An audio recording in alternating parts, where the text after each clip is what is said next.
Hello again guys, welcome back again sa ating YouTube channel Rice Backyard. So let's continue guys yung ating pag-update sa mga succulents natin dito, dahil kinat ko na yung kanina yung video ko dahil masyado na siyang mahaba and mahirap siyang i-upload kapag super haba ng video, kaya as long as kaya nating paiksiin ang video is yun ang ginagawa ko guys, para hindi siya hassle i-upload and e-edit na rin. So let's continue. Saan tayo kung saan tayo tumigil. Ito yung ating orange Monroe.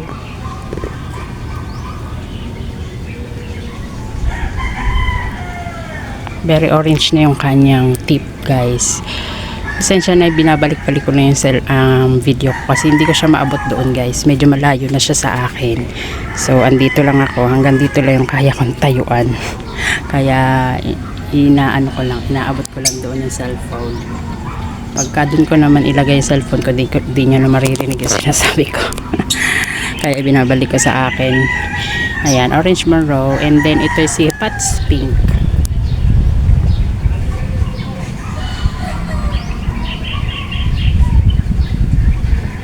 Yan, Pats Pink hanggang ngayon ganyan pa rin siya. Konti lang yung nawala sa kanyang dahon, pero ganyan pa rin. Ito lang naman ganito. Ganito lang yung mga nababawas sa kanyang dahon. Hindi siya nagmamashi. Maganda pa rin yung kanyang tubo. And yung baby niya, tingnan nyo. Dumating to, medyo tago pa yung baby. Ngayon lumalabas na siya. Diba? Ang cute. Pats Pink.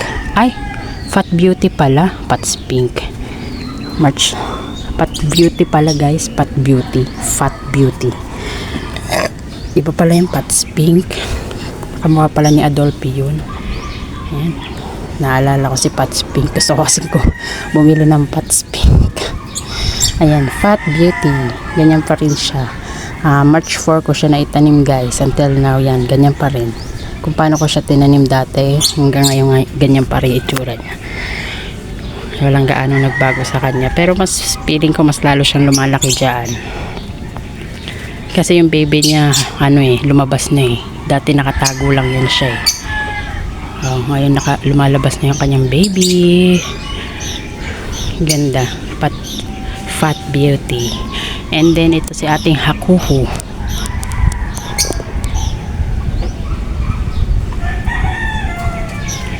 Yan, si Hakuhu din.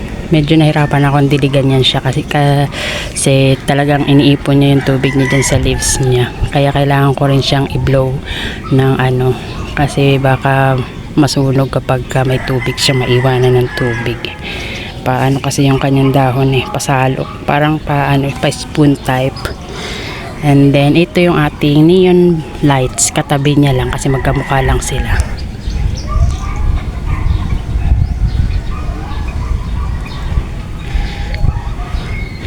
Kaya siguro siya tinawag na neon lights guys, kasi kapag natatamaan siya ng sikat ng araw, talagang nagdi-neon yung kanyang mga tip. Ganyan.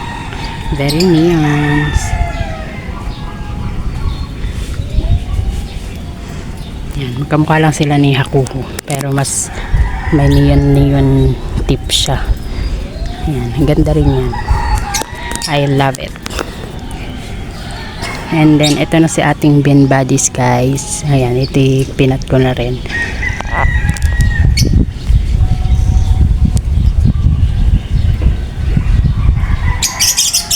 Siya lang yung naiibang pot dyan, color blue, kasi wala na akong pot na white. White na ka-uniform sana nila. Kasi nag-check ako sa Shopee, o-order sana ako ulit ng gantong size, 7x5 ata to, 7x5. Ay, nagbago yung kanilang price. Pero understandable naman kasi masyadong mataas ang ating bilihin sa ngayong mga panahon na to dahil sa gera. Pero ewan ko lang bakit pati ang pot nagmamahal na rin. Ang mahal na niya. Kaya hindi na muna ako bumili. Antayin ko na lang siguro magmura ulit para makabili ulit tayo ng mga pot na ganyan. para pare-pareho yung ating mga pots. Maganda kasi tingnan pag pare-pareho. So, antayin na lang natin na matapos sana ang gera. Sana naman, Lord, tama na ang gera. Apektado na kami po. Pati ang mga nagpahalaman, nagpa-planting, affected na. And then, here's our pistachio, guys. Pistachio. Pistachio nga. Tama, pistachio.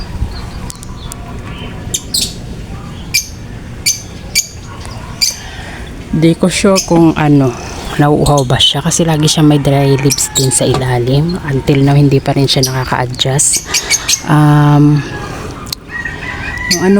Nung ano ko pa siya naipat guys, 18, March 18. So hindi ko sure bakit lagi siya may dry leaves or ganyan ba talaga siya si pistachio. Lagi siya may dry leaves sa ilalim. Kapag natanggalan ko siya ng dry leaves sa ilalim, kinabukasan mayroon na naman yan siyang magda-dry. Kaya di ko na lang muna tinatanggal. Hayaan ko na lang na mag-dry siya hanggang saan niya gustong mag-dry. Baka talaga nag-a-adjust pa siya. Si pistachio. And then, ito na si ating amakante. Bukas na bukas ang kanyang leaves.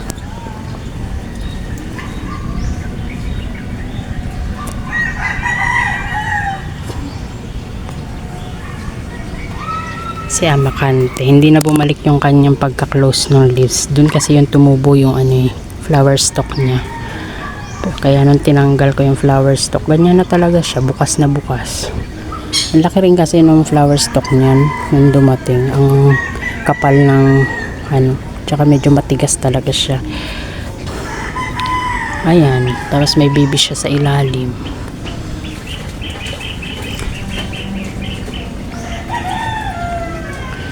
Ayan ang ating blood moon guys, variegated blood moon, bloody moon. Ano ba dapat? Bloody moon kasi ang pagka lagay ni seller sa kanyang ID.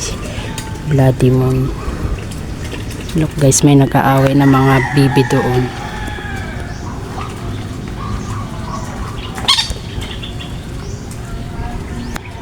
Kita ba? Hindi masyadong malinaw. Mga wild duck yan guys. Wild duck. Wala, palangoy-langoy lang yan sila dyan. Diyan yan nakatira sa mga puno-puno na yan. Mga wild duck. Yung kulay itim. Na maliliit lang. Very mailap yan sila guys. Di yan nahuhuli. And then ito na si ating guys. Red Bull Vampire. Naglighter na yung kanyang leaves guys. Hindi na ganun ka red.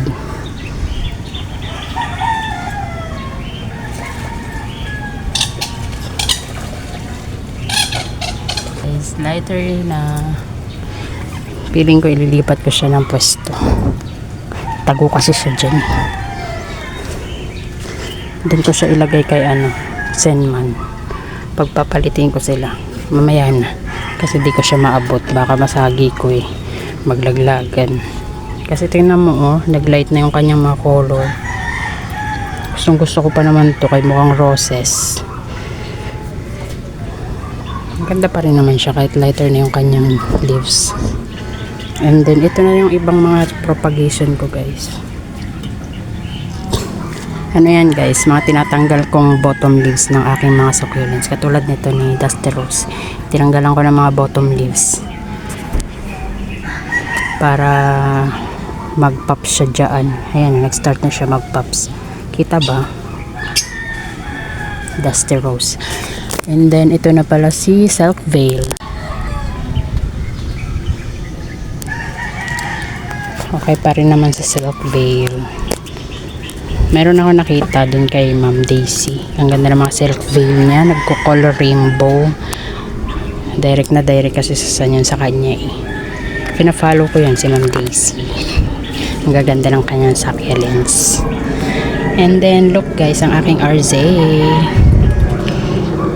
Nagmamaganda siya dyan. Pink na pink ang kanyang mga RZ.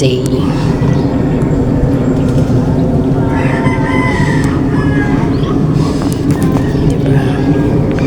Very Ang sarap ng kanyang color. Pastel pink ba yan? Ang ano, parang candy. Yan yung mga gustong color, parang mga candies. Look at my Sphinx, guys. Nag-start na siya mag-red ulit. Dati green na to si Sphinx. Pero ano talaga, yung stress color niya is red. Pero look naman, nag-red na siya ulit. Hindi pa siya ganun ka-red, pero nag-start na talaga. Pansin ko na yung kanyang pagka-red. Kita ba sa video? Maliwanag kasi yung araw dito. And then, ito na si ating pink rosa. Nagpipink-pink na rin siya, guys. Ito yung nagbi-bleach kapag sobrang, ewan ko, pag sobra siyang tutok sa araw, nagbi-bleach talaga siya. Pink rosa. Inalisan ko yung mga ano niya, guys, bottom leaves din. Kasi yung mga pops siya dyan, hindi ganong maarawan para lumabas na rin kaagad. Ito yung mga nilang tanggal ko sa kanya. Ilagay ko lang dyan para magtubuan dyan. Ganda. Pink rosa. And then Argosty, guys. Nagpipinkish ang kanya mga tips. Itong pinutol ko, guys, hindi pa rin tumutubo. Wala pa rin tumutubong pops. Ewan ko, bagal magano yan. Katulad sila ni ano, ni Murasaki. Matagal yung paglabas ng pops dito. Tagal ko nang pinutol yan eh. And then itong ating bronze medal, nag-green na rin. Hindi na siya ganun ka bronze. Greens. And then ito na si ating brush wine. Lumiliit siya, guys, kaya nagdadry yung kanyang leaves sa mga bottoms niya, guys. Ay, mahogany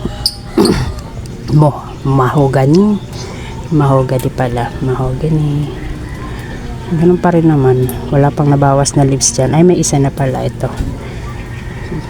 nag-dry yung leaves dyan, isa lang naman. And then tingnan yung aking fried ives, guys, napakalaki, ang laki-laki, may mga babies siya dyan.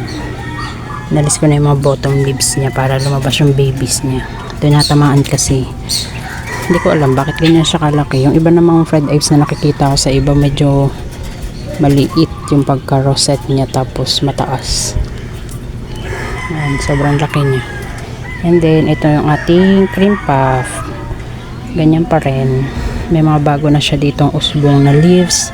Dito, pansin ko yan kasi medyo lighter yung kanyang mga leaves, mga bagong labas. Ayan, nakapag-adjust na siya ng maayos-ayos. And then, ito yung ating Aron Pay. Nirepat ko yan siya, guys. Nirepat ko sa white. Ano lang to, guys. Yung tab ng ice cream. 'Di ba? Diyan ko siya nirepat kasi yung pot niya nung nakaraan, ganito, kulay green. Ayan.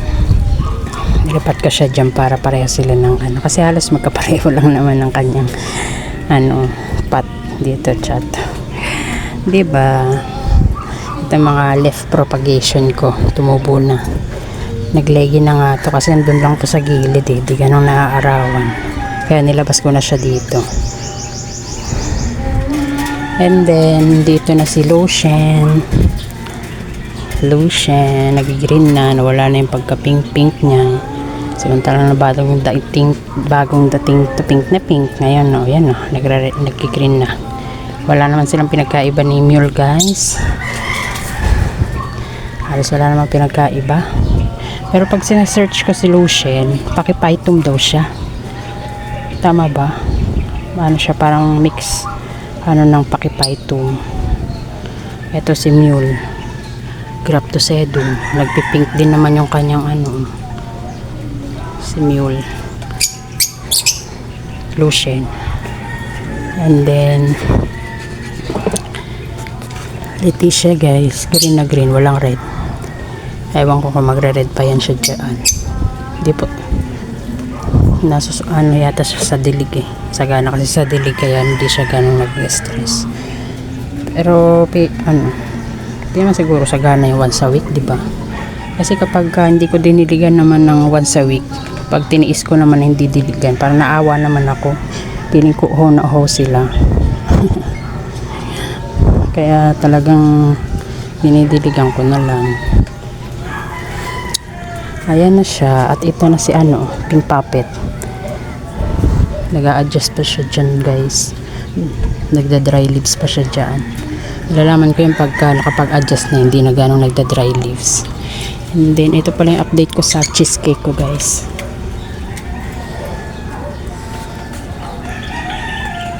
Nagkat ako dyan. Nikat ko yung mga masyadong nakalaylay.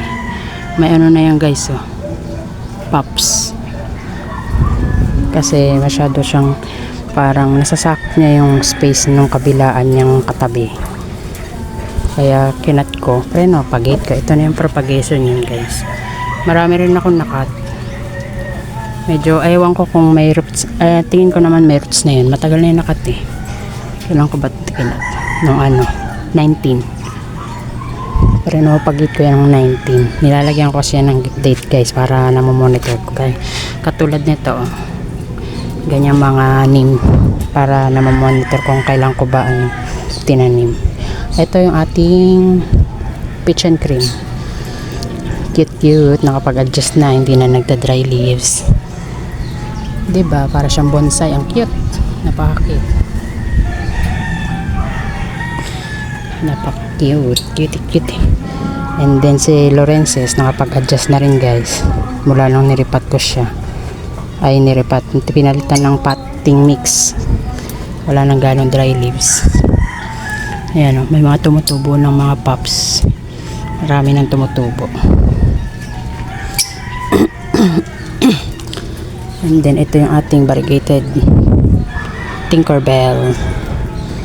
Variegated. Medyo nakapag-adjust na rin. Hindi na ganong naglalabas ng dry leaves. Ito yung ating hindi variegated. Pareho lang siya ni Pink Puppet, oh. Kamukha lang.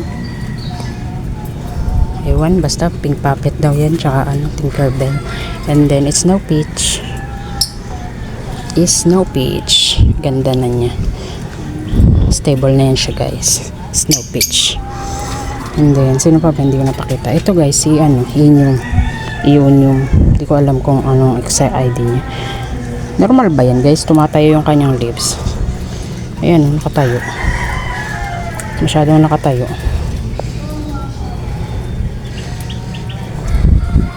Yung nakaraan nakabuka yan eh. Bukang buka, parang palad.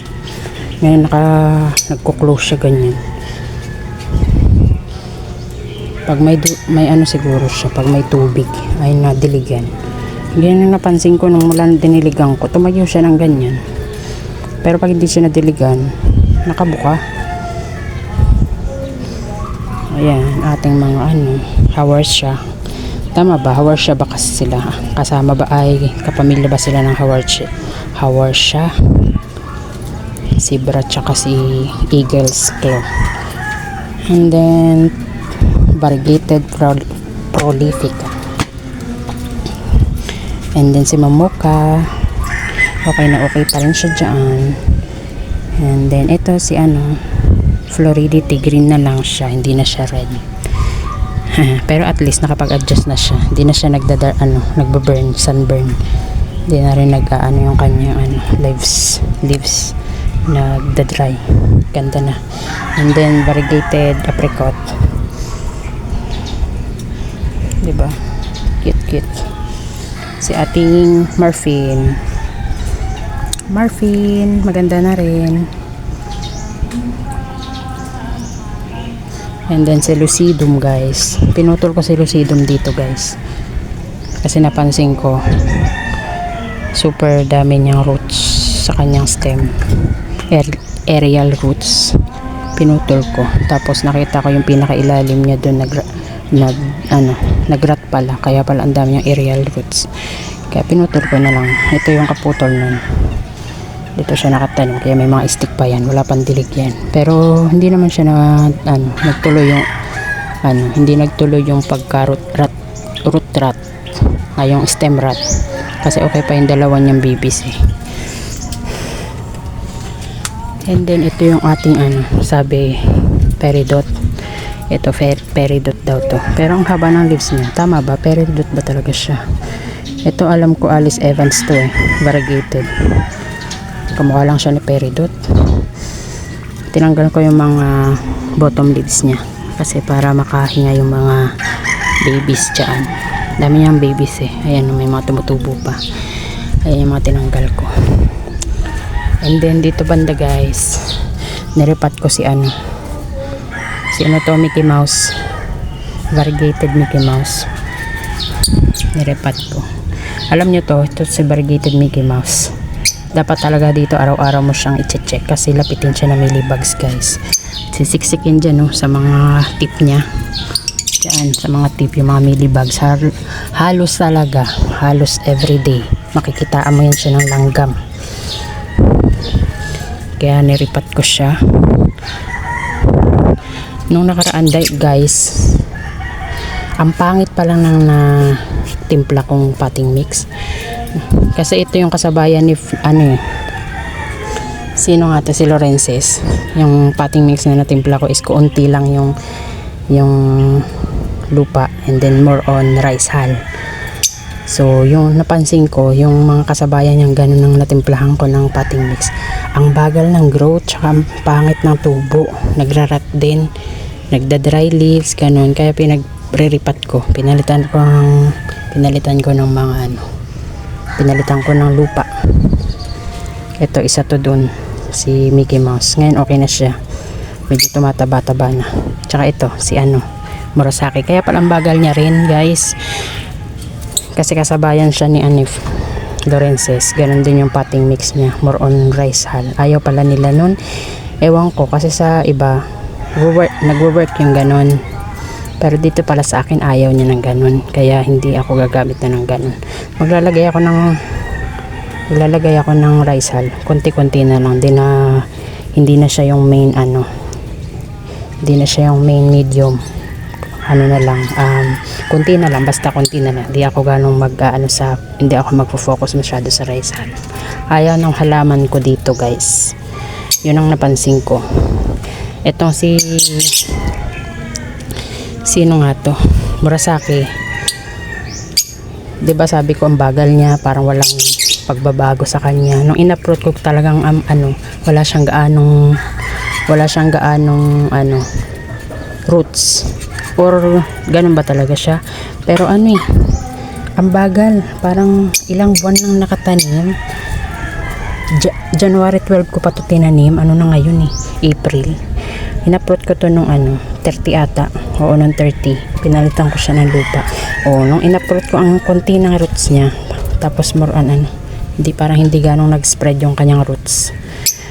Kaya ngayon, tingnan ko lang kung gusto niya tong ating potting mix na bago. More on na to guys, loam soil, konting rice hull, tsaka pames, maraming pames, tsaka may kasama rin tong vermicast. So tingnan natin kung okay sa kanya yung ganyan And then ito na si ating Purple Delight. Pinasok ko dito kasi nagbe-bleach siya dun sa taas. Ngayon tingnan nyo guys, bumabalik yung kanyang magka-purplish.